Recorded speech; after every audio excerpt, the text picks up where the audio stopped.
Bueno, buenas tardes. Mi nombre es Manuel Valdivia, soy el secretario del Centro Asociado a la UNED de la provincia de Jaén y tengo el placer y el honor de presentar a alguien que es muy conocido aquí en Úbeda, pero, en fin, vamos a dar unas pequeñas pinceladas acerca de su currículum. Vicente Ruiz García, que es el director del Congreso, es doctor en Historia por la Universidad de Murcia y licenciado en Geografía e Historia. También graduado social, diplomado por la Universidad de Granada. Es profesor, actualmente profesor del IE San Juan de la Cruz de Úbeda y también es tutor del Centro Asociado de la UNED en la provincia de Jaén. Asesor de la Cátedra de Historia y Patrimonio Naval de la Universidad de Murcia.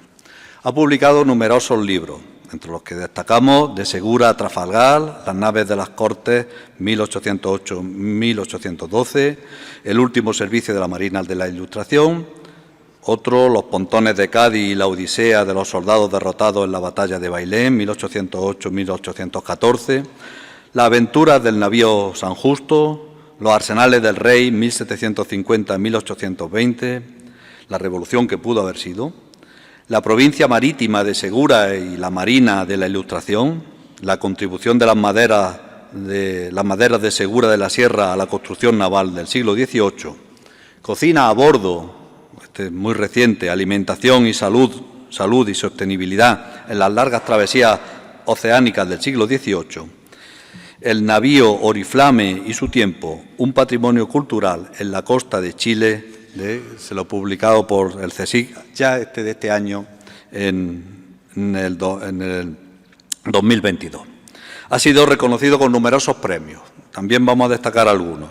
Premio de Investigación Histórica Naval Miquel Llinares Barcelón en el 2022, el Premio Monografía Nuestra América en el 2020, el Premio Internacional Ciudad Benicarló de Cocina, Salud y Sostenibilidad en el 2020, el Premio Internacional García Diego de Historia de la Tecnología en el 2019, el Premio de Investigación Cronista Cazabán en el 2017, el Premio Juan Antonio Cebrián de Divulgación Histórica en el 2015, el Premio de Ensayo Pablo de Olavide y el Espíritu de la Ilustración también en el 2015, el Premio Iberoamericano del Mar Cortes de Cádiz en el 2013, el Premio de Investigación Historiador Jesús de Haro en el 2012, el Premio Internacional de Investigación Histórica Fundación Foro Jovellanos del Principado de Asturias en el 2011 y el Premio Virgen del Carmen otorgado por la Armada Española en su modalidad Juventud Marinera en el 2008.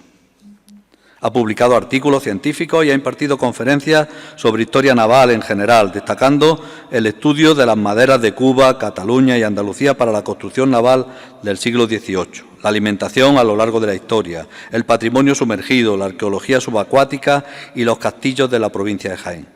También ha escrito y dirigido los documentales audiovisuales Hambre y Gula del siglo de oro a la Ilustración, 2001, Úbeda, una historia para la humanidad en el 2002, El árbol de Segura, una aventura del pasado en el 2005 y Úbeda, memoria de un siglo, del 1998 al 1950 en el 2007.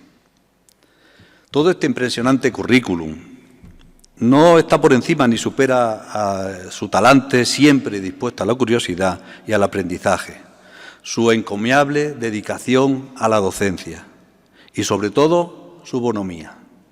Vicente es una buena persona que investiga y aprende con fruición y es, seguro, el mejor director que podía haber encontrado en la UNED para este congreso. Con ustedes, Vicente Ruiz. Muchas gracias.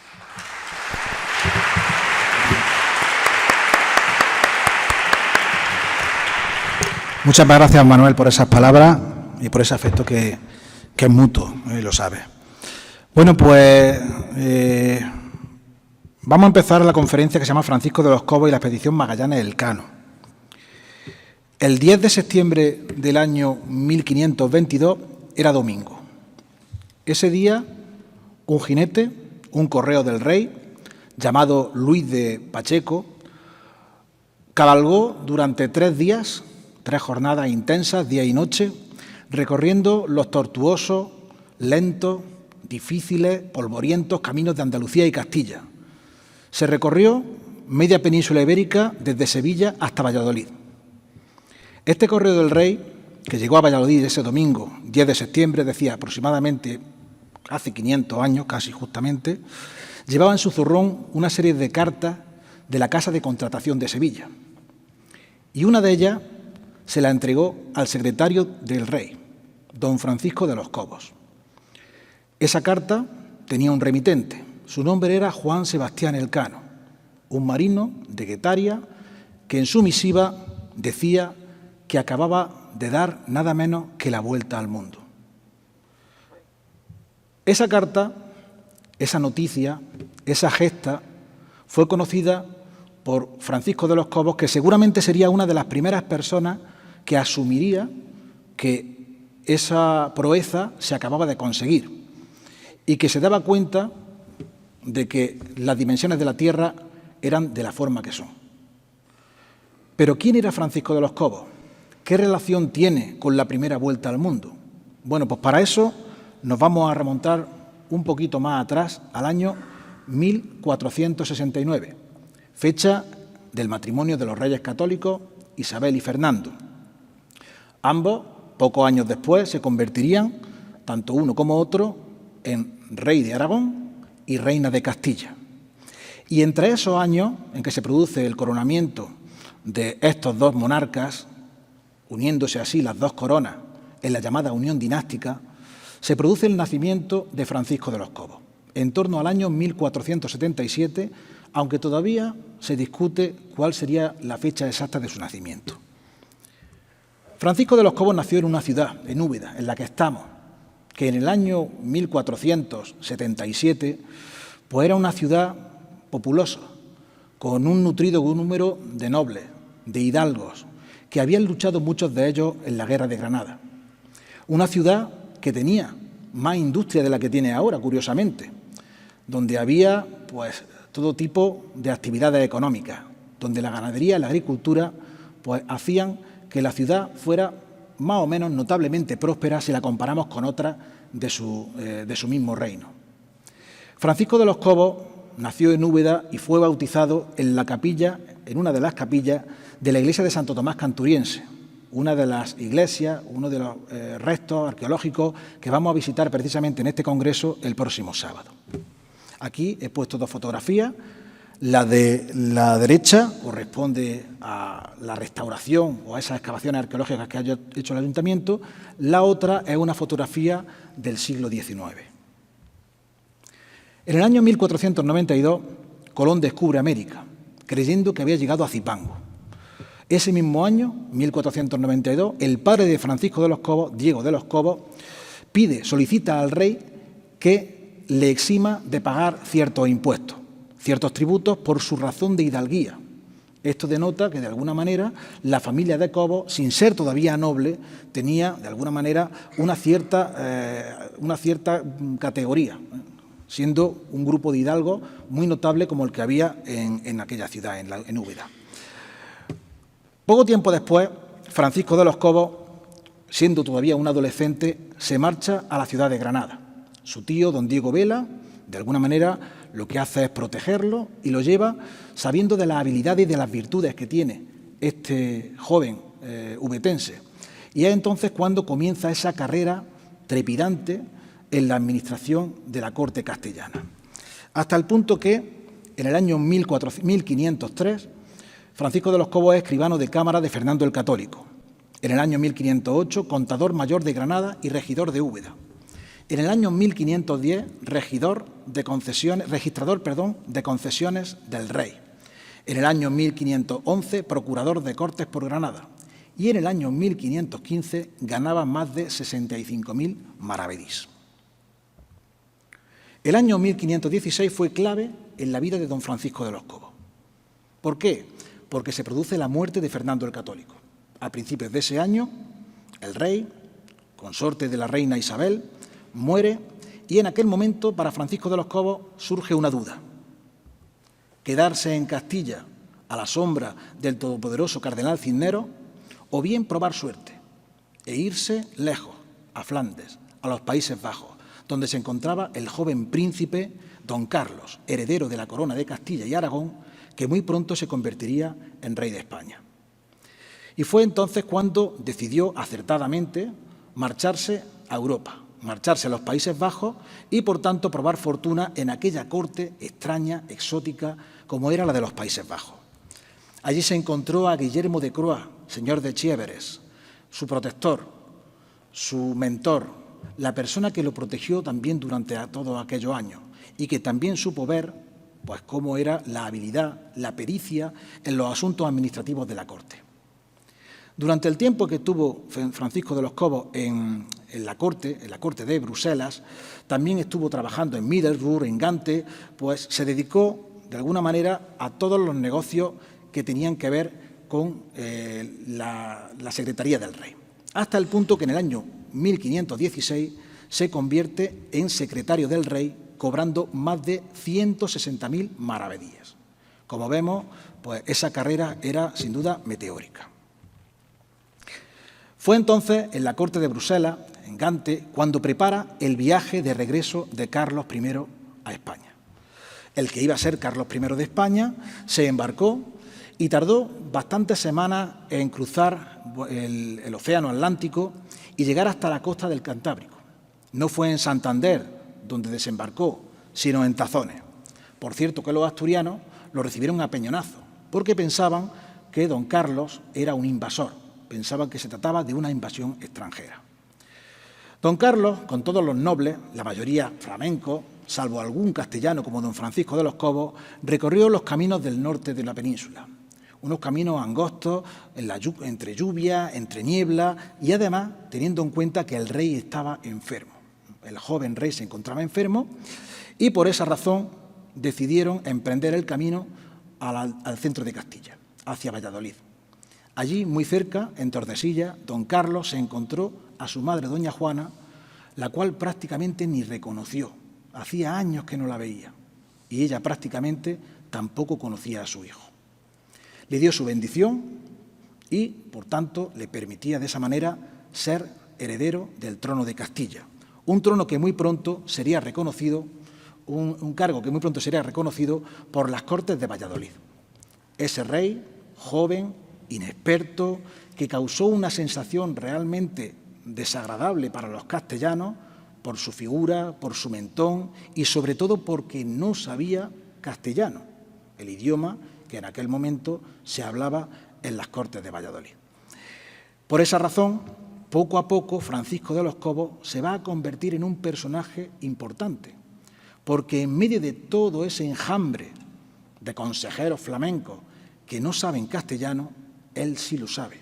Y, por tanto, todos los asuntos vinculados tanto con Castilla como con las recién conquistadas o descubiertas Indias estarán en las manos de Francisco de los Cobos.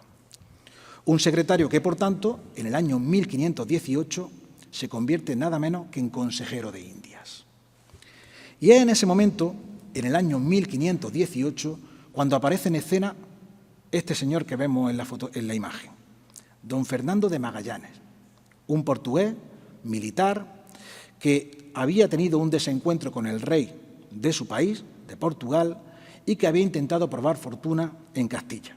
Tenía un proyecto en mente, el proyecto que todos conocemos, un proyecto que primero presenta en la Casa de Contratación de Sevilla, pero los funcionarios de aquella institución no tienen la suficiente responsabilidad como para poder ofrecerle garantías a don Fernando y a Ruiz Faleiro, los dos caballeros que ni cortos ni perezosos se presentaron ante el joven rey Carlos I. Fue entonces cuando Fernando de Magallanes le propuso aquella aventura que hoy estamos conmemorando, que no era otra que la de buscar la isla de las especias, el Maluco.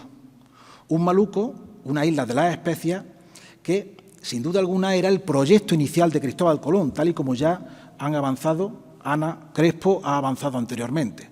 Estamos hablando de que Fernando de Magallanes no iba a dar la vuelta al mundo, ni muchísimo menos. La idea era la misma que Colón. Por Occidente, buscar una ruta alternativa para poder encontrar aquellas especias. ¿Para qué eran importantes las especias? ¿Por qué eran tan imprescindibles? Pues fundamentalmente por razones relacionadas con la gastronomía, con la alimentación y con la medicina. Eran unos potentes conservantes. En una época en donde no existían los frigoríficos, había que conservar los alimentos y se hacía con el clavo, con el jengibre, con la pimienta, especias que solamente se encontraban lejos, en aquellas islas de Oriente que sin duda alguna habían provocado un negocio lucrativo por parte de italianos, de comerciantes musulmanes, pero que sin duda a raíz del año 1453, con la toma de Constantinopla, ese comercio se frustra por parte de los europeos, por lo que los portugueses inician la ruta en busca de las especias por Oriente y los castellanos lo emprendieron por Occidente, o así lo hizo Cristóbal Colón. Lo que pasa es que se encontró con el continente que él no se esperaba. De alguna manera, lo que pretende Fernando de Magallanes es proseguir ese viaje, esa aventura colombina que no terminó tal y como esperaba Colón. Y, por tanto, buscar, en primer lugar, un paso que conecte el océano Atlántico con el recién descubierto Pacífico, la Mar del Sur. En segundo lugar, encontrar una forma de ir sin atravesar los territorios influidos por Portugal. En 1494, el Tratado de Tordesillas lo que hace es dividir la zona de influencia portuguesa con la zona de influencia castellana. Fernando de Magallanes propone al rey un viaje en el cual no había que ir por el camino de los portugueses. Y, en tercer lugar, dictaminar si esa isla de las especias, esas especias que servían para medicinas, para intentar disimular el sabor putrefacto de la carne y del pescado, si esas especias que podían lograr un precio que se multiplicaba por 100 en Europa, si esas especias, esas islas se encontraban en territorio español, en territorio de influencia española. Estamos hablando en un momento en el cual hay una especie de guerra fría entre España y Portugal, entre Castilla y Portugal, mejor dicho. Un momento que sin duda tiene un paralelismo muy importante con esa guerra fría en la que después los americanos llegaron a la Luna. Pero nosotros lo hicimos mucho antes, en busca de otra cosa, del maluco. Fue entonces cuando el rey, el joven rey, que a pesar de su inexperiencia tiene ganas de hacer cosas, decide aceptar esa oferta y, por tanto, accede a aquella empresa. Una empresa que no olvidemos, tal y como se ha subrayado, que no es exclusivamente pública, sino que también había intereses privados detrás de ella. Y fue entonces cuando, en la corte, pues aparece ese momento en el cual se firma un contrato, las capitulaciones de Valladolid. Unas capitulaciones en las que muy probablemente estuvo Francisco de los Cobos. Bueno, muy probablemente no, lo estuvo, porque ahora veremos su firma en esas capitulaciones. He puesto aquí, quiero ilustrar con esta imagen de una litografía del siglo XIX, en donde aparece el joven Carlos I y a la derecha Fernando de Magallanes presentando ese proyecto. Y al fondo aparece un señor que yo me he imaginado que podía ser Francisco de los Cobos. No sabemos si era Francisco de los Cobos, pero lo que está claro es que don Francisco, nuestro vecino más ilustre, estuvo presente en aquel momento, tal y como certifican esas capitulaciones de Valladolid del 22 de marzo del año 1518, en donde he destacado la firma del secretario Francisco de los Cobos. En ese contrato, pues era una capitulación, igual que Colón había firmado las capitulaciones de Santa Fe con los Reyes Católicos, pues de igual manera ese contrato otorgaba una serie de mercedes y privilegios a quien descubriera esa isla de las especias a cambio de una parte, de una renta y de un dominio que sería para el rey de Castilla, en este caso para el rey don Carlos. Poco después, don Francisco de los Cobos y Carlos I, una vez que son reconocidos reyes, o mejor dicho, que es reconocido, rey de Castilla, tiene que marchar buscando también que las Cortes de Aragón lo proclamen rey. Y es entonces en ese camino cuando se detienen en una ciudad que va a ser también trascendental para la historia de esta aventura, Aranda de Duero. Allí estarán varios días y allí se firmarán las instrucciones de Magallanes a Falero. Se firman el 16 y el 17 de abril de 1818, en donde se dan las claves, donde se dan todo tipo de instrucciones de qué es lo necesario para esa aventura transoceánica. Una aventura que iba a comenzar muy pronto, que firma en esas instrucciones, también la firma Francisco de los Cobos, y que iba a comenzar en Sevilla el 10 de agosto del año 1519. Sevilla, probablemente la ciudad pues, más populosa de Europa en aquel momento, una especie de megalópolis, donde el exotismo, donde se hablaban distintos idiomas y donde, sin duda alguna, bueno, pues se emprendían todas aquellas aventuras al Nuevo Mundo. Y es allí, en Sevilla, de donde parten esas 5 naos que todo el mundo, o que muchos, conocen: la Santiago, la San Antonio, la Trinidad, Concepción y la Victoria. Todo ello, además, se hace de una forma complicada. Hay que tener en cuenta que la idea era, en primer lugar, buscar un paso que uniera el Atlántico con el Pacífico. Un paso que descubriera definitivamente cuál era el tamaño de América. Porque hay que tener en cuenta que en aquel momento tan solo se había llegado hasta el Río de la Plata. Todo lo demás era completamente desconocido.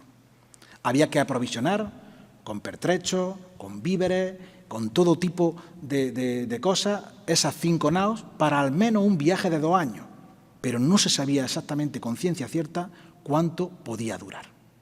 Y así fue como se emprendió aquella aventura. Descendieron hacia las Islas Canarias, llegaron hasta Cabo de San Agustín, en la costa de Brasil, Cabo de Santa María, y llegaron hasta el Río de la Plata. Ese era el último lugar en donde un europeo había puesto los pies. Diego de Solís, que por cierto se lo comieron los caníbales. Por tanto, literalmente lo devoraron. Un lugar realmente difícil y un lugar en el que Magallanes creyó que ahí estaba el paso. Ese gran estuario, el del Río de la Plata, es enorme. Pero cuando emprendieron la navegación hacia el norte, descubrieron que el agua no era salada, sino dulce. Y por esa razón era un río. No era el paso deseado, que tendrían que buscarlo todavía en un punto más meridional del planeta. Poco a poco fueron descendiendo. Llegaron al puerto de San Julián y allí Magallanes tuvo que descansar, tuvo que hacer que las naos se reparasen y tuvo que preparar la gran invernada, que no estuvo exenta de problemas. Discusiones, motines, ajusticiamientos, en definitiva, una serie de hechos trágicos, sangrientos, que imprimieron mayor carácter a Fernando de Magallanes, pero que de alguna manera, eso sí, pusieron, en definitiva, subrayaron quién mandaba en aquella empresa. El día 11 de enero del año 1520, fue cuando Magallanes entró en el Río de la Plata. Se me ha olvidado decir qué estaba entonces haciendo Francisco de los Cobos en ese momento. Bueno, pues ese día, que era el 11 de enero de 1520, Francisco de los Cobos pide el hábito de Santiago. Sabemos que Francisco de los Cobos no era noble, necesitaba algo que le imprimiera nobleza, y el rey se lo concede. Mientras tanto, al otro lado del mundo, en la bahía de San Julián, se produce ese motín entre marzo y agosto de 1520, esa invernada, y finalmente se emprende, ya una vez que ha terminado el invierno austral, se emprende la travesía, y es entonces cuando comienza, digamos, la aventura de las 4 naos. La Santiago, tal y como se ha comentado antes, había naufragado, era el barco más pequeño de todos, pudieron salvarse todos menos uno y subieron al resto de naos. Fue entonces cuando se encontraron un cabo, el cabo de las 11.000 vírgenes. Ese cabo, pues, giraba hacia occidente. Por tanto, era el momento, podía ser el lugar en donde comenzaría el estrecho tan deseado. Y allí, en ese estrecho tan deseado, rocambolesco, lleno de brazos, de mar, allí fue cuando también otra de las naos, la San Antonio, probablemente la más grande y la más importante porque llevaba todos los víveres a bordo, desertó. Desertó y de esa manera puso en juego el éxito de la empresa, fundamentalmente por esa falta de víveres. A pesar de todo, bueno, mientras tanto, ¿qué estaba ocurriendo en ese momento? Bueno, pues en ese momento, en Europa, Francisco de los Cobos se encuentra en Aquisgrán, el día 23 de octubre de 1520, cuando se está atravesando el estrecho de Magallanes. Bueno, pues ese día es coronado el emperador Carlos I como Carlos V, emperador del Sacro Imperio Romano Germánico, y por tanto Cobos también estaba al lado del joven emperador. Llegamos al 28 de noviembre de 1520 y por fin la Mar del Sur aparece. ese océano Pacífico por fin llega y de esa manera se descubre un océano inmenso y también se descubren la longitud total que tenía América, la magnitud que tenía el continente americano. Lo que no se esperaban es que iba a ser un océano tan grande, tan inmenso, en el cual iban a estar más de 4 meses navegando y en el cual iban a padecer verdaderamente los mayores padecimientos que hasta entonces había padecido ningún marino. No voy a hablar del escorbuto porque mañana hablaré de ese tema, pero sí voy a hablar de que fueron muchos los meses, en total 99 días, los que transcurrieron en esa ruta por el Pacífico. Por fin, Magallanes, con el resto de las naos, con las 3 naos, llega a la isla de los Ladrones, lo que actualmente conocemos como Guam, el 6 de marzo de 1521. Poco después, marcha hasta la isla Filipinas y allí en el año 1521, después de una emboscada, Magallanes resulta muerto en la isla de Macán. Allí los indígenas de aquella isla acaban con su vida y lo que hacen es descabezar aquella empresa, aquella expedición. Será entonces cuando, después de una serie de conjeturas, después de varios asesinatos también y emboscadas por parte de los indígenas, Juan Sebastián Elcano será como uno de los jefes de la expedición. Y es en ese momento cuando surge, digamos, el hecho más trascendental de toda esta aventura, la gran duda. Había que regresar, había que ir primero a las Islas Molucas, se logra ir a las Islas Molucas, se logra cargar de clavo esas naos y una vez que la nao Victoria y que la nao Trinidad están cargadas de clavo, la Concepción había tenido que ser quemada porque estaba hecha trizas. Una vez que ocurre eso, lo que tiene que hacer Magallanes, o sea, Elcano, el sucesor de Magallanes, lo que tiene que hacer es emprender la travesía o bien hacia el Atlántico, hacia Occidente, recorriendo todo el Océano Índico, o bien regresar por donde mismo habían ido. En ese momento, además, se encuentra solo, porque la nao Trinidad resulta que se le abre una vía de agua y no puede proseguir a la aventura. Es entonces cuando se produce la mayor gesta marítima de todos los tiempos. La singladura de la nao Victoria por el Océano Pacífico, por el Océano Atlántico, hasta llegar a Sanlúcar de Barrameda. Y además lo tenía que hacer por un territorio en el que estaba bajo la influencia de los portugueses. Un territorio que, por tanto, había que navegar mucho más al sur para evitar que los portugueses capturaran a esta armada que era bien conocida por nuestros vecinos. Había órdenes expresas de capturarlo y de, como mínimo, encarcelarlo. Fue entonces cuando la Victoria regresa en solitario, atraviesa el Cabo de Buena Esperanza y después de miles de padecimientos, de muertos, de hambre, de escorbuto, no tienen más remedio que parar en el archipiélago de Cabo Verde. En Cabo Verde, que pertenece a Portugal, no tienen más remedio que parar, envían una lancha para aprovisionarse, la cargan de arroz, dicen a los portugueses que son castellanos, que estaban en América, pero que se han perdido en el regreso, vuelven otra vez a la nao Victoria y a la tercera vez que vuelven a la isla de Cabo Verde para traer más víveres, ya no regresan nunca más. Resulta que no se sabe exactamente, hay varias hipótesis, pero los portugueses se dan cuenta del engaño y persiguen a la nao Victoria. Parece ser que había un portugués dentro de esos 13 marinos que había en la barca de aprovisionamiento. Otros hablan también de que se pagó con clavo a todos aquellos víveres que se compraron. El clavo únicamente se encuentra en la isla de las Especias, lógicamente. E incluso otros hablan de que alguien se pudo confundir con la fecha y que dijo que era un día después del que realmente era. Se habían ganado 24 horas, tal y como había predicho Pigafetta. El movimiento de rotación de la Tierra hace que, después de dar la vuelta al mundo, se ganaran 24 horas. Por cierto, que ese hecho inspiró al gran Julio Verne en esa obra que todos conocemos de La Vuelta al Mundo en 80 días. En ese momento, en ese momento en el que están en Cabo Verde, el emperador Carlos y Francisco de los Cobos se encuentran en Inglaterra. El rey ha ido a ver a sus tíos, Enrique VIII y Catalina de Aragón, después de un periplo europeo que finalmente acaba en Inglaterra y que pone punto y final para marchar definitivamente de nuevo a España. Desembarcan en Santander y emprenden el camino hacia Valladolid. En ese momento hay que tener en cuenta también que en España, que en Castilla, mejor dicho, ha sucedido otro hecho también, la revuelta de las comunidades. Y también Hernán Cortés acaba de llegar a México, de conquistar México. Son muchas cosas a la vez que suceden en ese tiempo. Bueno, pues en ese mismo tiempo resulta que por fin, y después de muchos padecimientos, el día 6 de septiembre del año 1522, la nao Victoria entra en Sanlúcar de Barrameda.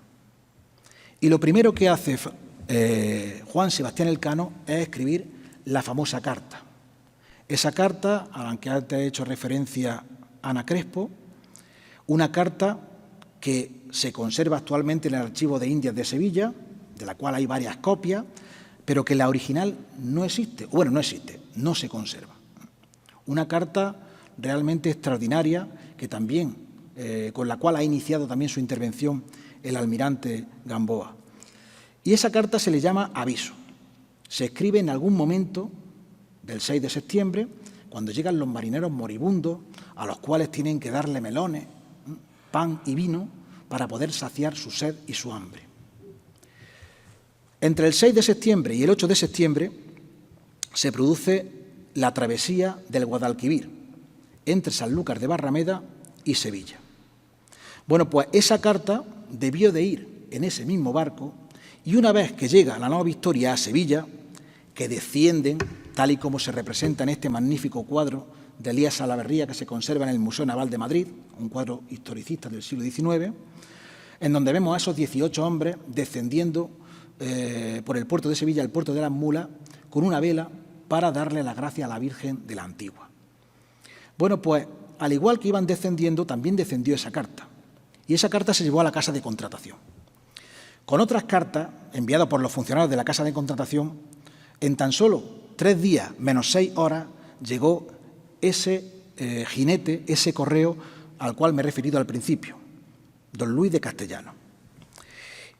Y llega a la corte y es entonces cuando los funcionarios, o mejor dicho, el principal funcionario que tenía el rey en ese momento, Francisco de los Cobos, lee esa carta o la lee simultáneamente con el rey o probablemente con su secretario, don Juan de Sámano o don Pedro de los Cobos, que por cierto también era familia de don Francisco de los Cobos, y hace una cosa extraña Francisco de los Cobos y el rey, y es que rápidamente estamos 10 de septiembre, el día 11 la tienen en sus manos.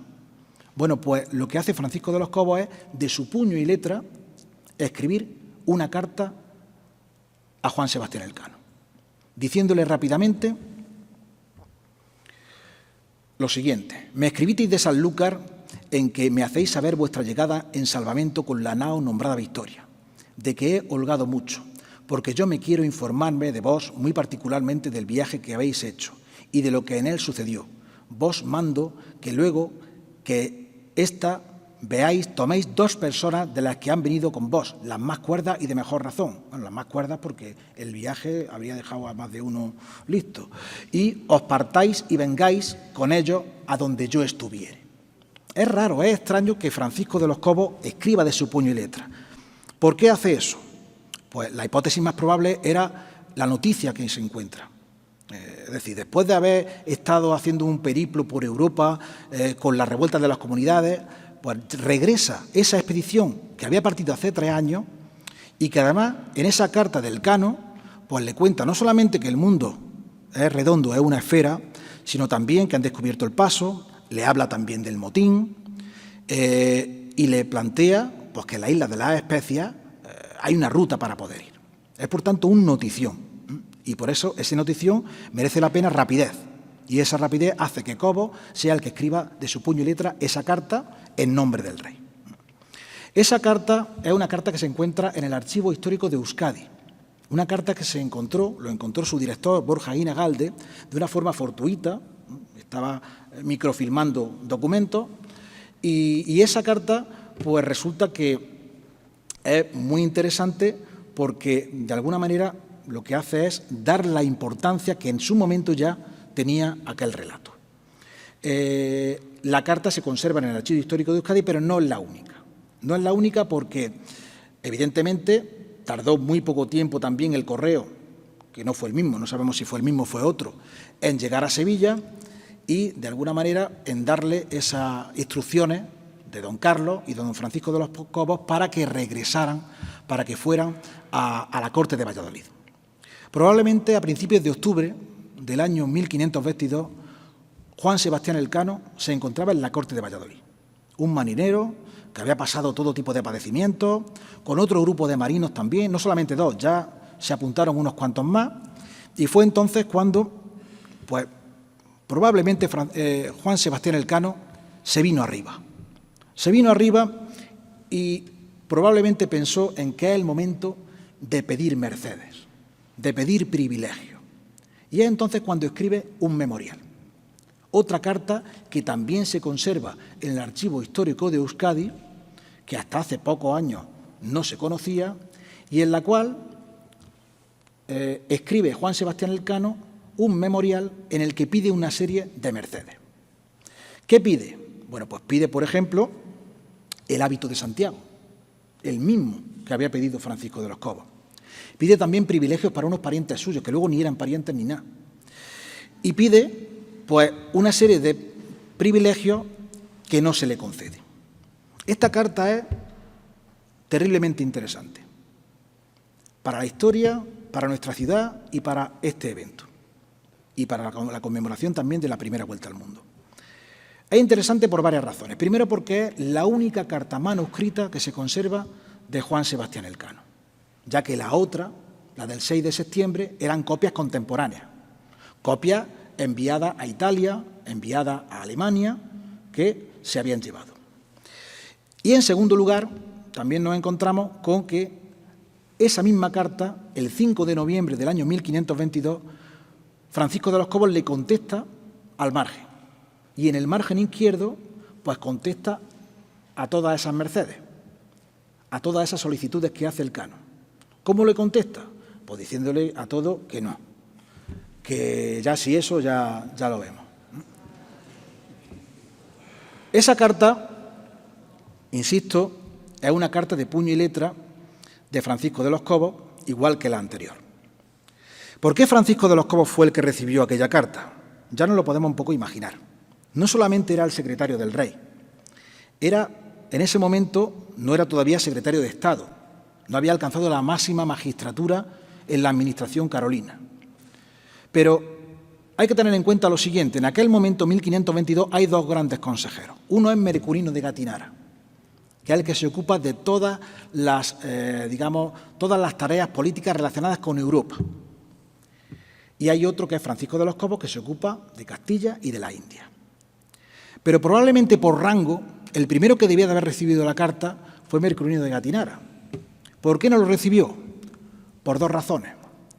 Una, porque estaba enfermo, a punto de morirse, y otra, porque no sabía castellano.